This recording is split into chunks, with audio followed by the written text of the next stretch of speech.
So, Coach, I know that this past weekend, it was split squad. You had some going to Texas, some at SF State, some at Stanford. You went to Texas. Can you just talk about some of the girls that you took to Texas and what were some of the highlights from that meet?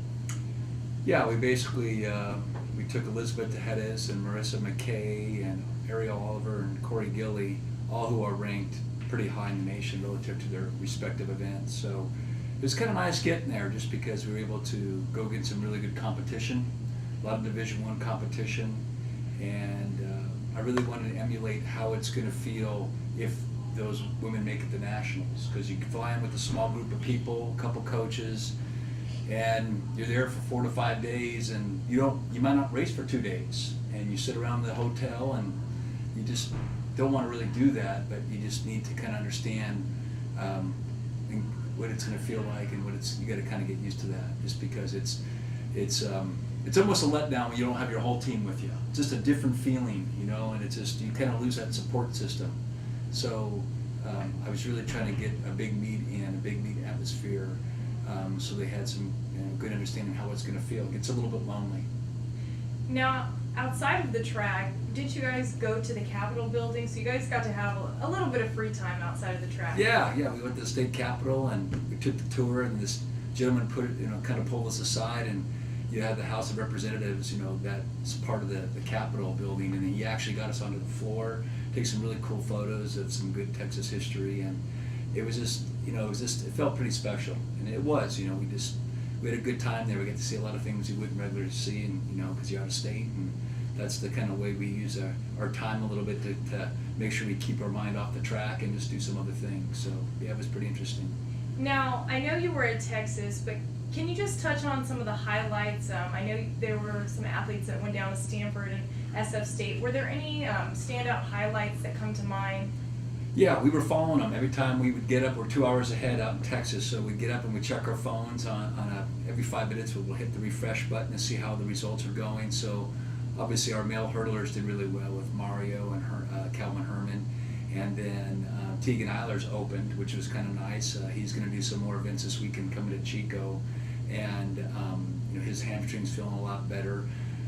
Those people, they all competed at Stanford. Then at San Francisco State, we had really good showings too. Some of the men didn't get put into the press conference notes, but both Dustin Solomon and Chase Wheeler qualified provisionally for the national championships for the steeplechase. So they had really good PRs this week. And then collectively, I haven't looked over all the results, but I saw a lot of them. But I felt, we did pretty good at all 3 locations, and I felt pretty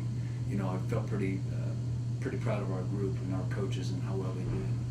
Now, this upcoming weekend, all the squad will be going to Chico, correct? Yes. Now, what are some of the things that you are going to look forward to? Now, obviously, Chico will be the host of conference. What are some things that you're going to be looking forward to going into this meet against Chico? Well, I want to see. I want the athletes to get used to that facility again. We've already been there once. Some of the athletes have been there twice already because of the multis that were early in the season. But that's where conference championships are going to be held this year. So whenever we can take advantage of going to that facility over and over again, it'll make them feel more comfortable when we're actually there competing. Just check out all the small things that need to be paid attention to, and get a little bit of an edge over the competition that's in Southern California that doesn't get to see Chico at all. So I'm just looking. It's April, and it's time to run fast. It's time to jump, and time to throw far.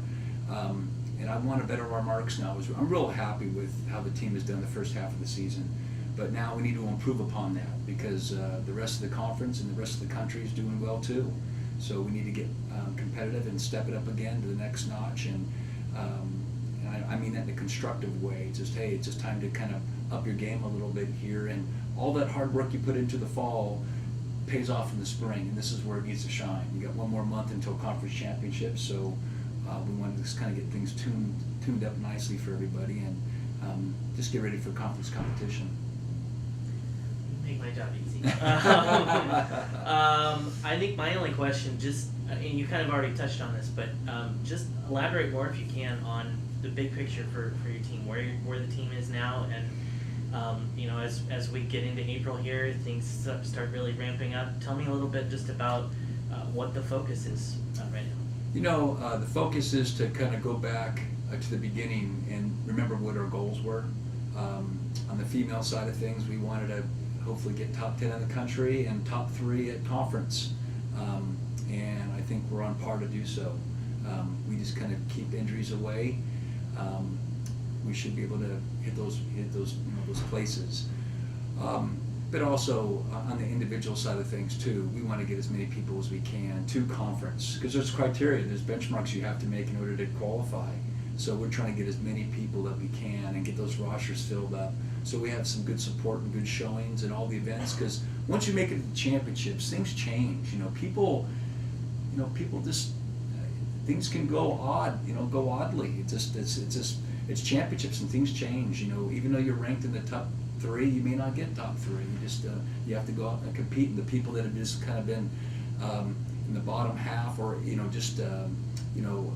not bottom half, but I guess wherever they're ranked, they might move up a few spots, and that's what happens. And so we want to get everybody who we feel needs to kind of get to conference, and then on the national level too, help them use this month of April to get their qualifying marks a little bit better so they can make national championships as well.